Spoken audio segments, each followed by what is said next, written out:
सांगली महापालिकेतील कर्मचाऱ्यावर अपसंपदा प्रकरणी गुन्हा दाखल. 31.68% म्हणजे तब्बल 26,60,000 रुपयांची बेहिशेबी मालमत्ता उघड. सांगलीतून एक मोठी बातमी समोर आली आहे.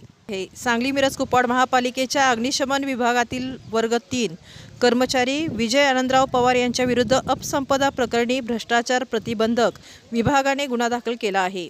यापूर्वी लाचखोरी प्रकरणात कारवाई झाल्यानंतर त्यांच्या मालमत्तेची सखोल चौकशी करण्यात आली.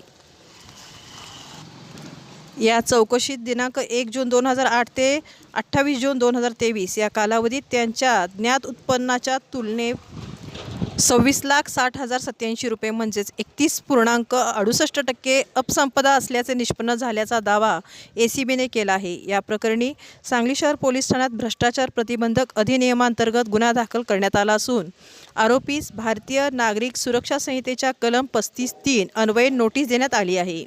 या कारवाईचे पर्यवेक्षण पोलीस उपअधीक्षक यास्मिन शरीफ इनामदार यांच्या मार्गदर्शनाखाली करण्यात आले. दरम्यान लाच मागणाऱ्या किंवा भ्रष्टाचार करणाऱ्या लोकसेवकाविरोधात माहिती असल्यास नागरिकांनी लाचलुचपत प्रतिबंधक विभागाशी संपर्क साधण्याचे आवाहन विभागाने केले आहे.